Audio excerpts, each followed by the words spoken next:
நேயர்கள் கேட்டுக்கொண்டிருப்பது ஞானமயம் நிகழ்ச்சி. எங்களுடைய நிகழ்ச்சிகள் யூடியூப், ஃபேஸ்புக், ஜூம் வழியாக உங்களை வந்தடைகின்றன. இது ஆஸ்திரேலியா, ஆசியா, ஐரோப்பா ஆகிய 3 கண்டங்களில் உள்ளவர்களிடமிருந்து உங்களுக்கு வந்தடைகிறது. இன்று நமக்கு அடுத்தபடியாக சிறப்பு நிகழ்ச்சியாக பேட்டி அளிப்பதற்காக வந்திருக்கிறார் ஹைதராபாத் சிவா அவர்கள். ஹைதராபாத் பாலசுப்ரமணியம் சிவா அவர்களை நாம் பார்ப்பதற்கு முன்பாகவே அவருடைய குரலை கேட்டுக்கொண்டு வருகிறோம். நாம் துவக்கத்தில் ஒளிபரப்புவது மைத்திரியும் பஜித என்ற காஞ்சி சுவாமிகளின் சம்ஸ்கிருத பாடல். அதற்கு முத்தாய்ப்பாக இறுதியாக வருவது வாழ்க நிரந்தரம் வாழ்க தமிழ்மொழி என்ற பாரதியாரின் பாடல். அதை நமக்கு உதவி வழங்குகிறவர் பாலசுப்ரமணியம் அவர்கள். இதோ டாக்டர் ஹைதராபாத் சிவா.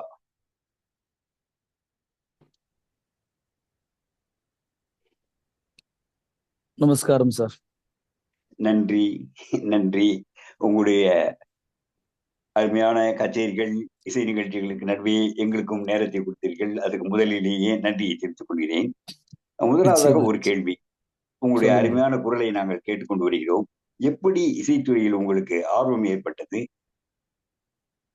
யார் உங்களுக்கு குருவாக விளங்குகிறார்? முதல்ல பெரியோர்கள் அனைவரும், அவையில் இருக்கக்கூடிய பெரியோர்களுக்கு, இந்த இணையத்தில் இணைந்திருக்கக்கூடிய பெரியோர்களுக்கு நமஸ்காரங்கள். சிறியவர்களுக்கு அன்பான ஆசிகள்.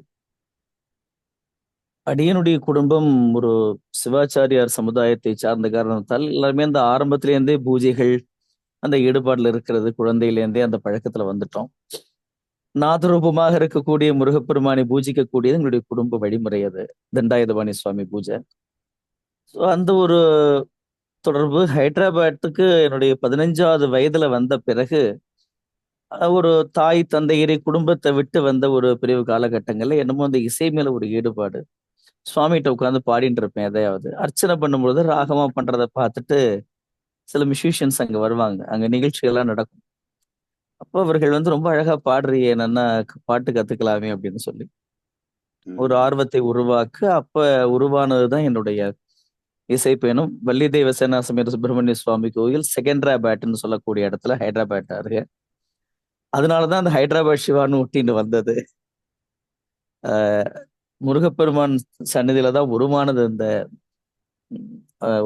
ஒரு ஈடுபாடு, சங்கீதத்து மேல ஏற்பட்ட ஈடுபாடு.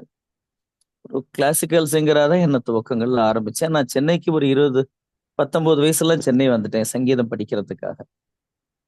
அப்படி தொடங்கியதுதான் என்னுடைய ஒரு இசை பயணம். பிற்பாடு இப்ப சென்னையிலேயே 30 வருஷமா இருக்கும். ஆனாலும் ஹைதராபாத்ல இருந்து வந்ததுனால அந்த ஹைதராபாத் சிவான்றது அப்படியே ஒட்டின்றது. அது ஒரு புனைச்சல். சரி, நான் அது இருக்கட்டும். உங்களுடைய குரு என்பவர் யார்? என்னுடைய முதல் குருநாதர் திரு சந்திரசேகர் என்று சொல்லக்கூடியவர், செகண்டராபாத்ல இருக்கக்கூடிய பெரியவர். அவரை தொடர்ந்து ராமநாதன், டாக்டர் ராமநாதன் சார் அவருடைய ஸ்டூடெண்ட். இப்பெல்லாம் தெரிஞ்சு உன்னிகிருஷ்ணன் சார் அவருடைய குருநாதர். அந்த பாரம்பரியத்துல திருமதி பானு கண்ணன் அப்படின்ற அம்மா அடுத்த அட்வான்ஸ் லெவலுக்கு. பிறகு music அகாடமியில teacher training, Sangeetha Kalanidhi B Rajam Iyer. அப்புறம் பாபநாசம் சிவனுடைய சிஷ்யர் திரு சதலபதி பாலசுப்ரமணியம் ஐயா, அவர் தான் என்னுடைய பெரிய தமிழ் மேலும் ஒரு ஈடுபாடு ஏற்படுத்தியவர். பிற்பாடு சுந்தரவள்ளி ஸ்ரீனிவாசன் அம்மையார் என்னை கொஞ்சம் கிளாசிக்கல்ல மெருகேற்றியவர். அதனாலதான் ஆல்ரெடி அவளோட கிரேட் ஆர்டிஸ்ட் கிளாசிக்கல்ல தான். பிற்பாடுதான் இப்போ திருப்புகள்ல பிற்காலத்துல அந்த ஈடுபாடு அதிகமானது. உங்களுடைய குறிப்புகளை படித்த போது, அதாவது ப்ரொஃபைல் குறிப்புகளை படித்த போது, நீங்கள் பல விருதுகளை பெற்றிருக்கிறீர்கள் என்று அறிந்தேன். என்னென்ன விருதுகள் என்று சொல்ல முடியுமா? அது எங்கே இருந்து கிடைத்தது? என்ன ஒரு நிகழ்ச்சிக்காக கிடைத்தது? எல்லாவும் நினைவு இல்லாவிட்டாலும் உங்களுக்கு குறிப்பாக தோன்றுவதை சொல்லலாம். விருது அப்படின்றது திருப்பரங்குன்றத்துல நம்முடைய சிவாகம வேத ஆகம பாடசாலை நம்ம ராஜா பட்ர அண்ணா அவர்கள் பாடசாலை மூலமாக சங்கீத கலாரத்னான்ற விருது ஒரு 30 வயதுல கிடைத்தது. அதுதான் முதல் விருது எனக்கு தெரிஞ்ச நான் பெற்ற முதல் விருது. அப்புறம் பிற்பாடு பல விருதுகள் பெற்றாலும் கூட மலேசிய திருநாட்டுல ஒரு டத்தோ அமைச்சர் திரு சரவணன் ஐயா அவர்கள் மூலமா சந்தை இசை பாவலன் திருப்புகழுக்காக சில விருதுகள் அப்படி பண்ணது.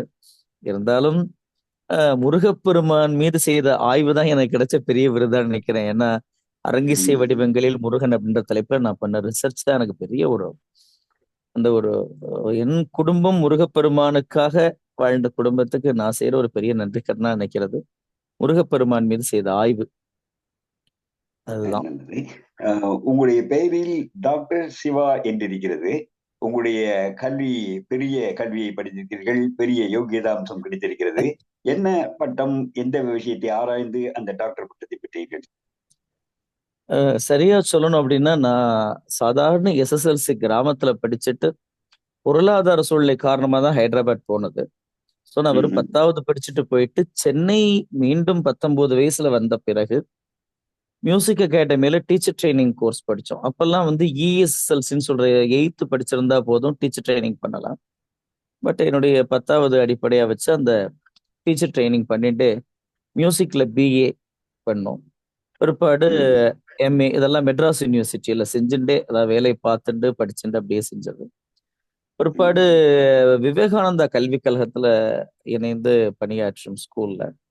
பிற்பாடு கல்லூரி சரஸ்வதி எஜுகேஷன் காலேஜ்ல அங்க ப்ரொஃபஸரா ஒரு 5 ஆண்டுகள் பணியாற்றி அதன் அடிப்படையில தான் டாக்டரேட் செஞ்சது. ம்ஹும். தொலைக்காட்சியில பிரபலம் ஆகிறதுக்கு முன்னாடி அது.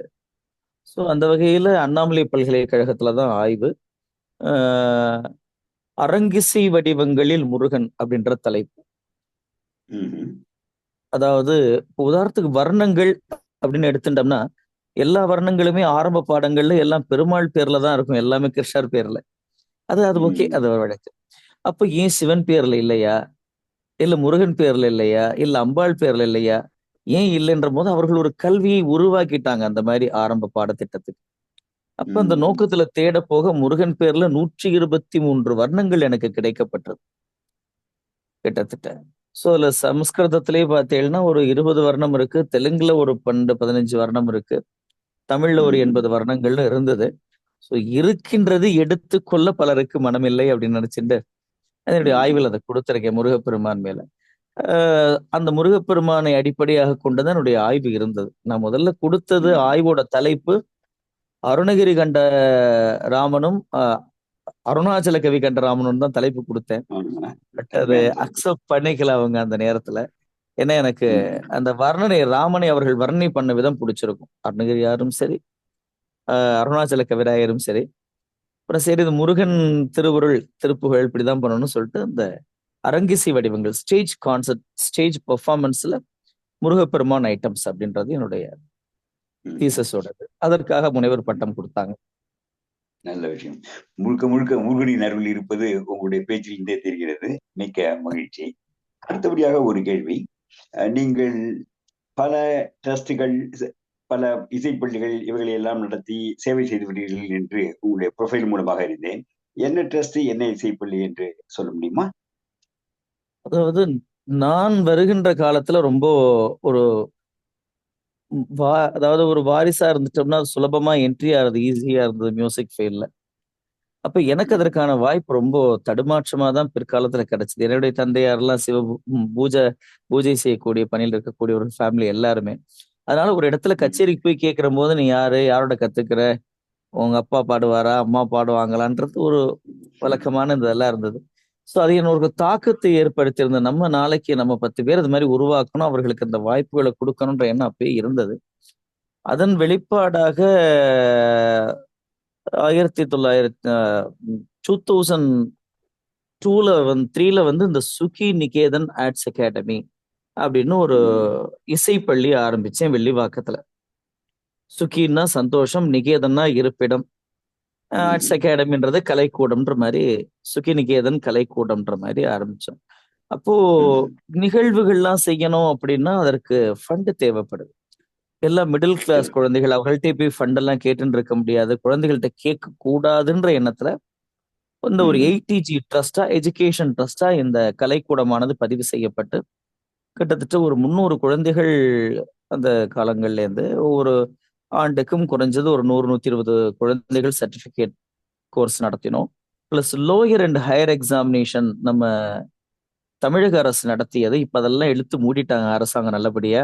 எந்த கோர்ஸும் இப்ப கிடையாது, அப்ப இருந்தது. ம்ஹும். ஸோ இந்த ஒரு 15 ஆண்டுகளாச்சு அந்த கோர்ஸ் எல்லாம் எடுத்துட்டாங்க. பிற்பாடு அண்ணாமலை பல்கலைக்கழகத்துல கிரேடு கோர்ஸ் இருந்தது. அதெல்லாம் பசங்க நம்ம ஸ்டூடெண்ட்ஸ் இந்த கல்வி நிறுவனத்திலே அனுப்பிட்டு இருந்தோம். ஸோ ம், அந்த அறக்கட்டளை வாயிலாக செஞ்சுட்டு இருந்தோம். பிற்பாடு இங்க இந்த அரசாங்கங்கள் மத்திய அரசு மாறிய காலகட்டங்கள்ல இந்த ட்ரஸ்ட்ல இருந்து ஆன்மீக பணிகள் செய்வதற்கு அனுமதிக்கப்படவில்லை ஏடிஜி ட்ரஸ்ட்ல. ம், அதாவது கல்ச்சுரல் ட்ரஸ்ட்னு வரும்பொழுது கலாச்சாரத்துக்கு மட்டும்தான் உங்களுடைய அந்த சேவையை பயன்படுத்தணும் ஏடிஜி. ம், நீங்க ஆன்மீகத்துக்கு பயன்படுத்த முடியாதுன்ற போது பிற்பாடு இந்த திருப்புகழ் பாடல்களையும் எடுத்து செல்லணும்ன்றதுனால திருப்புகழ் இசை பேரவை என்ற ஒரு அறக்கட்டளையும் நிறுவி கடந்த ம், ஒரு 30 ஆண்டுகளாக அடியேன் என்னுடைய இசை பயணத்தை அப்படியே கொண்டு போயிட்டு இருக்கேன் இந்த அறக்கட்டளை வாயிலாக. ம். பாபநாசம் சிவன் என்ற உடனேயே தமிழ் இசை ஞாபகத்துக்கு வருகிறது. முருகன் என்ற உடனேயே தமிழ் மொழி ஞாபகத்துக்கு வருகிறது. நீங்கள் திருப்புகழையும் பரப்புவதும் தமிழை பரப்புகிறது. அதே போல திருப்பாவையையும் நீங்கள் பயிற்றுவித்து புகழடைந்தீர்கள் என்று கேள்விப்படுகிறேன். திருப்பாவையும் சொல்லிக் கொடுக்கிறீர்களா? அது எத்தனை மாணவிகள் இருக்கிறார்கள்? இப்போ உங்களுடைய கல்வி நிறுவனத்துக்குன்னு ஒரு காமன் சிலபஸ், அதாவது ஒரு பொது பாடத்திட்டத்தை வச்சுட்டு இருக்கோம். இந்த பொது ம், பாடத்திட்டம்ன்றது ஒரு பொது சங்கீத அறிவை வளர்க்கக்கூடிய அளவுல ஒரு lower and higher level educations அரசு மேல்நிலை மற்றும் கீழ்நிலை அளவிலான பாடத்திட்டமா வகுத்து வச்சுட்டு இருக்கோம். கிளாசிக்கல் தான் ம், மெயின். இதுல ஒரு அங்கமா திருப்பாவையையும் கொண்டு போய் கொடுக்குறோம். வருஷத்துக்கு ஒரு 6 பாடல்களை 5 6 30ன்ற மாதிரி அந்த ஒரு 5 வருஷத்துக்குள்ள அவர்கள் 30 பாவையும் கற்றுக்கொள்ளுகின்ற வகையில் ஏற்பாடு செஞ்சிருக்கோம். ம். ஏன் அப்படின்னா நான் அடிப்படையாக என்னுடைய ஒரு தொலைக்காட்சி பிரபலம்னு ஆனதே இந்த திருப்பாவை பாடல்களால தான். ஓ! இன்னைக்கு திருப்புகழால இன்னைக்கு நான் வாழ்ந்துட்டு இருந்தாலும் திருப்பாவை தான் என்ன அந்த உலகுக்கு மீடியாவுல அறிமுகப்படுத்தியது, மக்கள் தொலைக்காட்சி வாயிலாக பிரபலப்படுத்தியது. அதற்கு ம், பிறகுதான் 3 ஆண்டுகளுக்கு பிறகு திருவம்பாவையும் எடுத்தோம். 30 குழந்தைகள், 30 கன்னியா குழந்தைகளை வச்சுண்டு 30 பாவை பாசுரம், 30 திருவம்பாவை என்ற சப்ஜெக்ட் அப்ப எடுத்தோம். அதனால கிட்டத்தட்ட அதை வச்சு ஒரு 250 குழந்தைகளுக்கு மேல 30 பாவை பாசுரம் பாடுவாங்க. இதுவரை நாங்கள் ஆரம்பிச்ச காலம் தொட்டு ம், பாவை பாசுரத்தை அது தனிப்பட்டுன்னு எடுத்துக்கிறது இல்ல. கட்டாயமா அந்த அகாடமில சிலபஸோட ஒரு 6 பாடல்கள் வருஷத்துக்கு குழந்தைகளுக்கு கத்துக் ம், கொடுத்து கொண்டு போயிடும். ஏன்னா கிளாசிக்கலுக்கான நேரம் ஒதுக்க வேண்டியது இருக்கிறதுனால ம். எல்லாத்தையும் கொடுக்க வேண்டிய ஒரு சுச்சுவேஷன் குழந்தைகளுக்கு. ம். நல்லது. அருமையான விஷயங்கள். திருப்பாவை, திருப்புகழ் போன்ற பல விஷயங்களை பரப்பி வருகிறீர்கள். மிக்க நன்றி. உங்களுடைய சங்கீத நிகழ்ச்சிகள் பற்றி சில கேள்விகள். ஆம், நீங்கள் இப்போது பள்ளி நடத்துவதோடு இசை நிகழ்ச்சிகளையும் நடத்துவீர்கள் என்று அறிகிறோம். எத்தனை கச்சேரிகள் செய்திருக்கிறீர்கள்? புள்ளிவிவரம் சொல்ல வேண்டும் என்ற அவசியம் இல்லை. பொதுவாக எத்தனை கச்சேரிகள் செய்கிறீர்கள்? மாதத்துக்கு எத்தனை முறை கச்சேரிக்கு போகிறீர்கள்? அது இந்தியாவில் பல இடங்களிலா அல்ல தமிழ்நாட்டில் மட்டுமா வெளிநாட்டிலுமா? முருக முருகப்பெருமான் திருவருளோடு சவுத் ஆப்பிரிக்கா, யூரோப் கண்ட்ரி மற்றும் துபாய், ஸ்ரீலங்கா என்று ம், பல நாடுகளுக்கு சென்று வருவதற்கான வாய்ப்புகள் கிடைத்தது. அதுவும் யூரோப்ல சென்காலன்ல முருகப்பெருமான் ஆலயத்துல 2 முறை ஸ்கந்தசஷ்டி வைபவத்துல கலந்துக்கிற வாய்ப்பும், சித்ரா பௌர்ணமி உற்சவத்துல கலந்து கொள்ற வாய்ப்பும் கிடைச்சது. ம், அதே போல சவுத் ஆப்பிரிக்கால ஒரு 6 7 ஆண்டுகள் தொடர்ந்து நாங்கள் ஏப்ரல் மற்றும் மே மாதத்துல அரங்கிசை நிகழ்ச்சிகளுக்காக ஒரு பிரைவேட் ஆர்கனைசர் மூலமா போயிட்டு அங்க நிகழ்ச்சிகள் செஞ்சுட்டு வந்திருக்கோம். தமிழே தெரியாத, தமிழே பேச முடியாத அன்பர்கள் அந்த சொட்டு நீ வேதியன் என்று அப்படி பாட்டை எடுத்துட்டோம்னா அது உயிர் போட ம். உட்கார்றதையும் அங்கதான் பார்க்க முடிஞ்சது. உண்மை, உண்மை. இன்னும் சொல்ல போனா ஒரு தமிழ் பாடல்கள் மேல் ஈடுபாடு அப்படின்னு எனக்கு ஏற்பட காரணமே மலேசிய திருநாடு தான். ஓகே. மலேசியா என்ற ஒரு திருநாட்டுக்கு சென்ற பிறகுதான் இந்த திருமுறைகள் மேல் ஒரு ஈடுபாடு. அதான் ம், உண்மை, சத்தியம் அதுதான். தமிழ்நாட்டுல இருந்தபோது எனக்கு அந்த உணர்வு தோணல.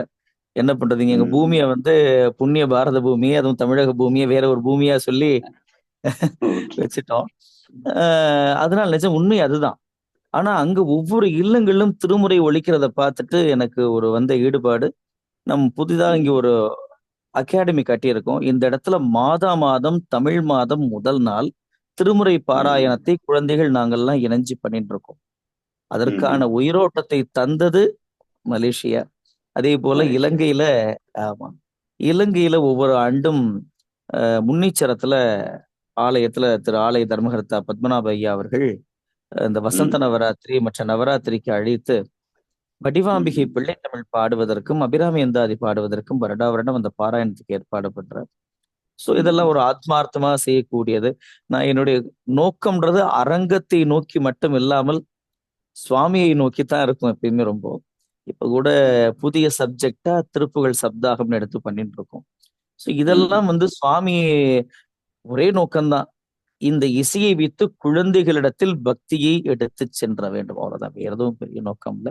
எப்படியும் தெரியல, எத்தனை கணக்கு தெரியல. வருஷத்துக்கு எப்படியும் ஒரு 150 நிகழ்வுகள் செய்வதற்கான ஓ, வாய்ப்பு உண்டு. பெரிய ஒரு நிகழ்ச்சி சாதனை. அது அது என்னுடைய 19 வயதிலிருந்து அரங்கிசை நிகழ்ச்சி வழங்கி வருகிறேன்.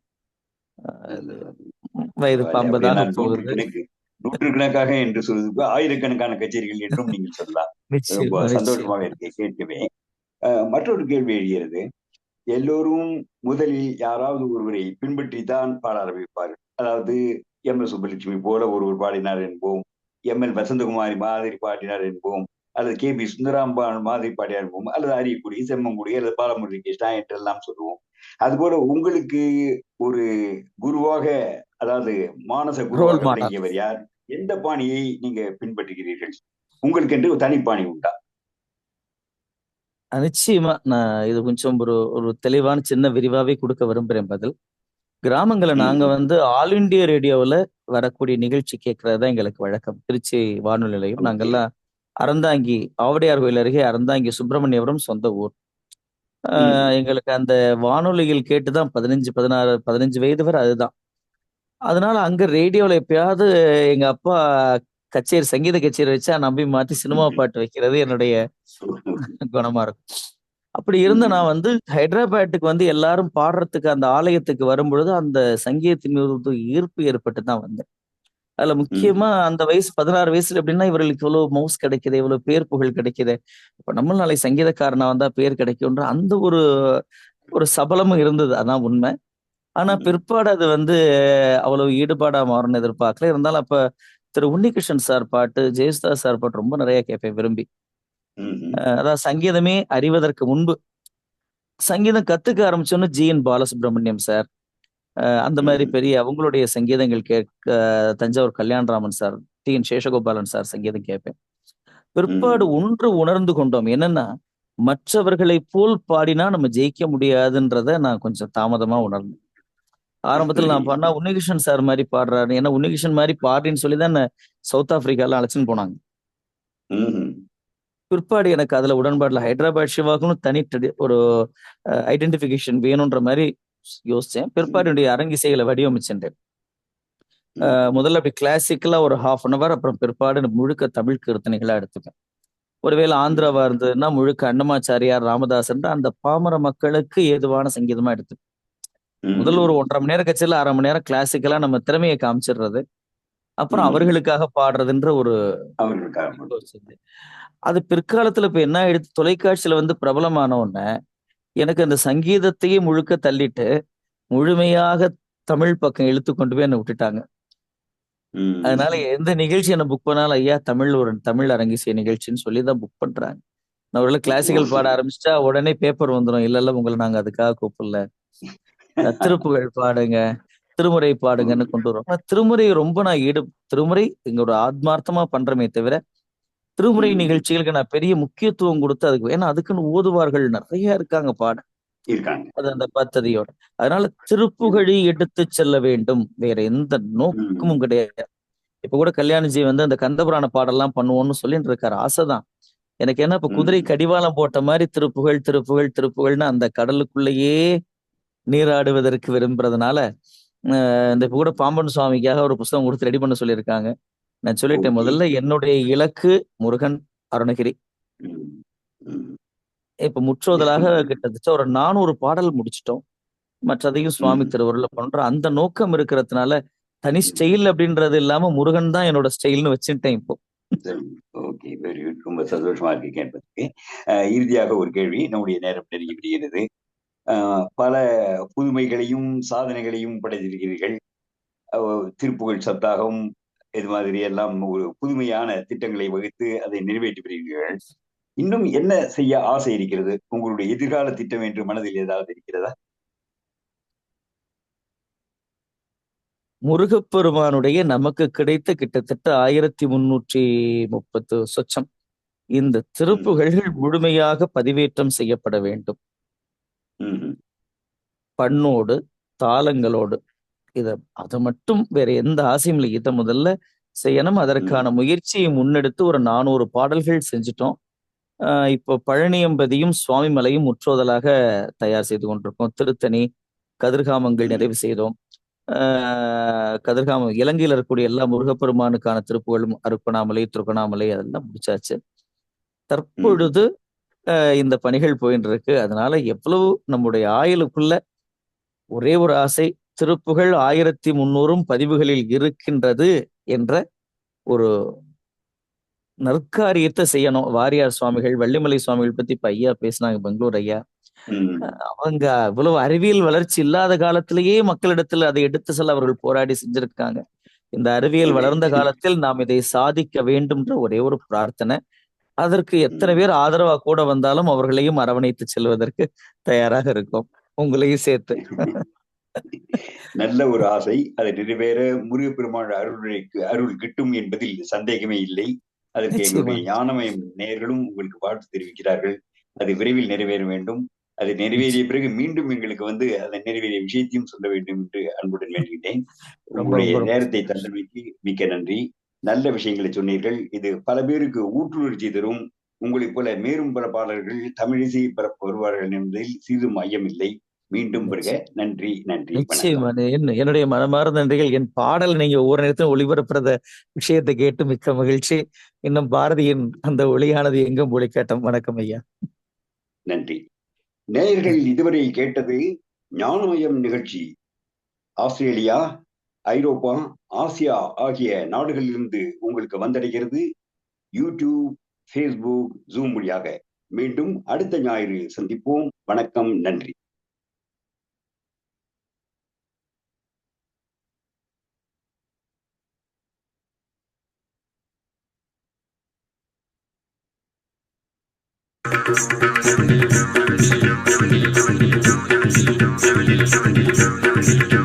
வாழ்க நிரந்தரம், வாழ்க தமிழ் மொழி, வாழிய வாழியவே. வானமளந்ததனை துமளந்திடு வன்மொழி வாழியவே. வாழ்க நிரந்தரம், வாழ்க தமிழ் மொழி, வாழிய வாழியவே. வானமளந்ததனை துமளந்திடு வன்மொழி வாழியவே. ஏழ்கடல் வைப்பினும் தன்மனம் வீசி இசை கொண்டு வாழியவே. எங்கள் தமிழ் மொழி, எங்கள் தமிழ் மொழி என்றென்றும் வாழியவே.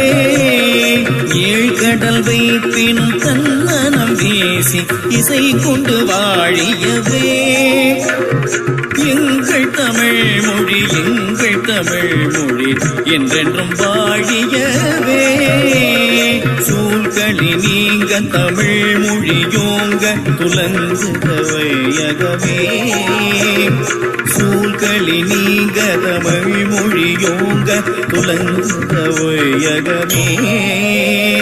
தொல்லை வினை தரு தொல்லையகன்று சுடக தமிழ்நாடே. தொல்லை வினை தரு தொல்லையகன்று சுடக தமிழ்நாடே.